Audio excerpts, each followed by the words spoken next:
할렐루야. 하나님의 사랑과 은총이 넘치시기를 축원합니다. 오늘 12월 23일 이 아침에 하나님이 함께 하시며 축복하시는 은혜를 경험하시기를 바랍니다. 수요일날 아침 하나님께서 여러분을 사랑하시고 축복하십니다. 오늘 말씀은 예수로 인한 축복에 대한 말씀입니다. 예수께서 이 세상에 오셔서 승리하는 삶, 내가 세상을 이겼다라고 말씀하실 만큼 엄청난 축복된 삶을 사셨는데 그 삶으로 말미암아 우리들에게 어떤 축복과 은혜가 왔는가 하는 것에 대한 말씀입니다. 말씀은 갈라디아 3장 13절에서 14절 말씀을 보겠습니다. 예수께서 우리를 위하여 저주를 받은 사람이 되심으로써 우리를 율법의 저주에서 속량해 주셨습니다. 기록된 바 나무에 달린 자는 모두 저주를 받은 자이다 하였기 때문입니다.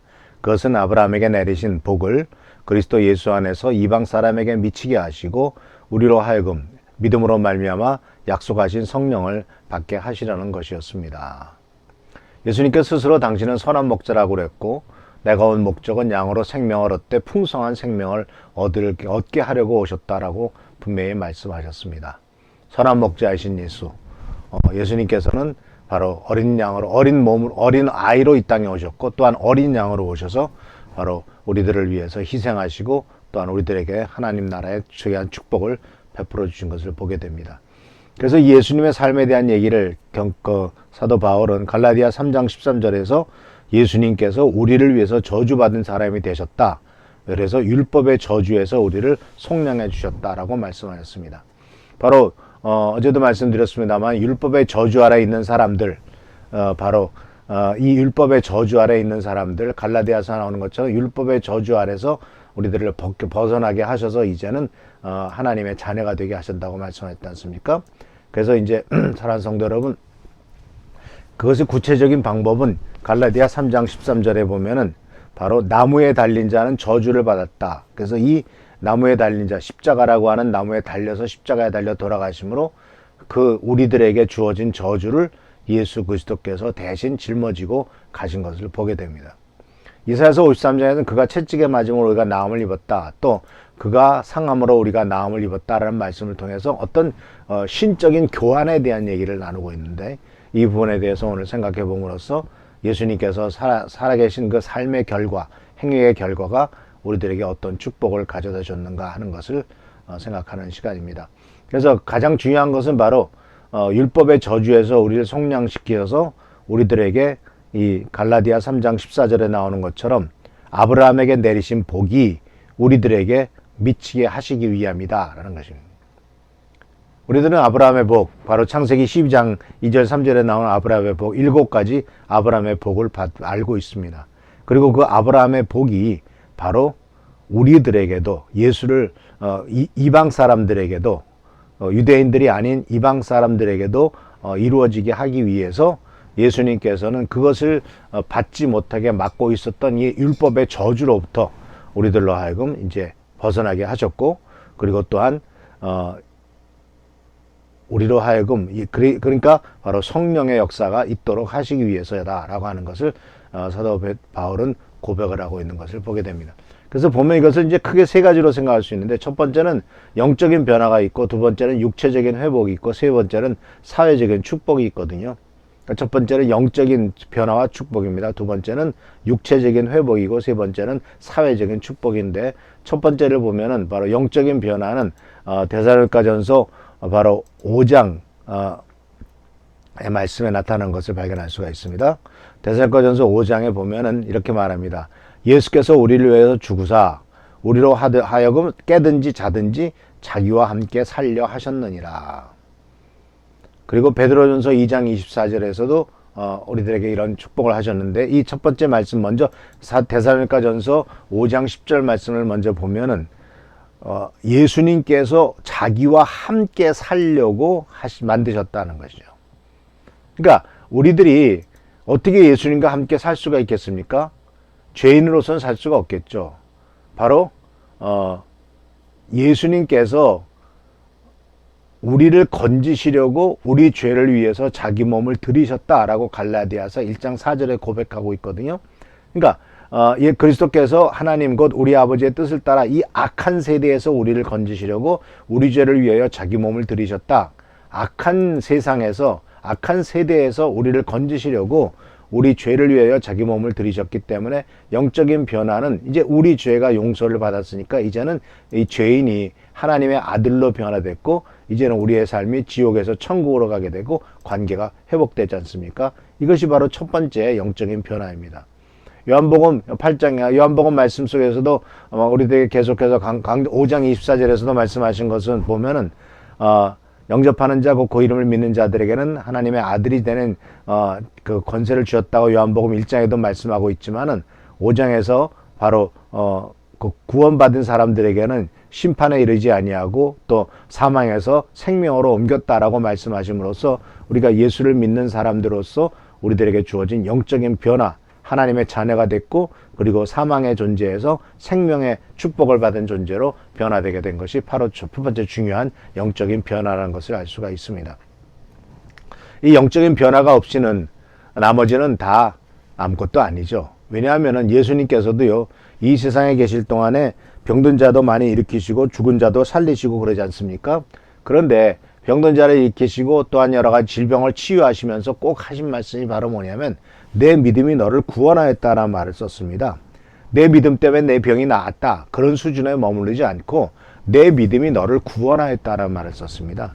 육신의 질병으로부터 치유함을 받고 회복됐다 할지라도 영원히 구원받지 못한다면 그건 무슨 의미가 있겠습니까? 그러니까 영혼의 구원을 주님은 항상 중요하게 생각하셨고 영적인 변화를 먼저 생각하셨지 않습니까?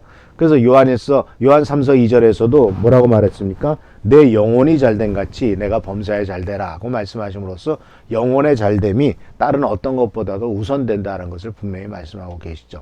그래서 영적인 변화를 주님께서 먼저 얘기하셨고요. 또 이런 축복을 주셨습니다. 두 번째는 이제 우리들에게 주어진 두 번째 중요한 축복은 바로 뭐냐면 육체적인 회복이죠. 이것은 이사야서 53장 5절에 우리 죄를 위해서 바로 채찍에 맞음으로 우리가 나음을 입었다라는 말뿐만 아니라 이것을 사도 베드로는 베드로전서 2장 24절에서 이렇게 말합니다. 그는 우리 죄를 자기 몸에 몸소 지시고서 나무에 달리셨습니다. 그것은 우리가 죄에는 죽고 의에는 살게 하시려는 것이었습니다. 그가 매를 맞아 상함으로 여러분이 나음을 입었습니다. 사도 베드로는 이사야서에 나오는 말씀을 바로 이사야서와 또한 그 갈라디아에서 나오는 말씀을 같이 엮어서 이렇게 고백을 합니다. 우리 죄를 자기 몸에 몸소 치시고서 나무에 달리셨다. 우리가 죄에는 죽고 의에는 살리려는 것이다. 매를 맞아 상함으로 우리가 나음을 입었다라고 말씀하심으로써 육체적인 강건함과 육체적인 회복을 말씀하고 계세요.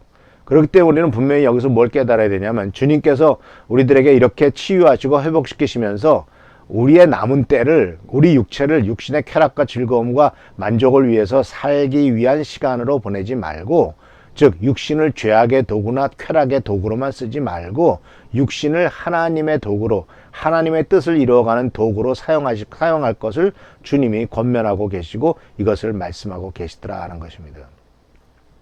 하나님께서 우리에게 육체적인 회복과 축복을 주신 것은 그 육체를 가지고 우리들 마음대로 살려고 하는 것이 아닙니다.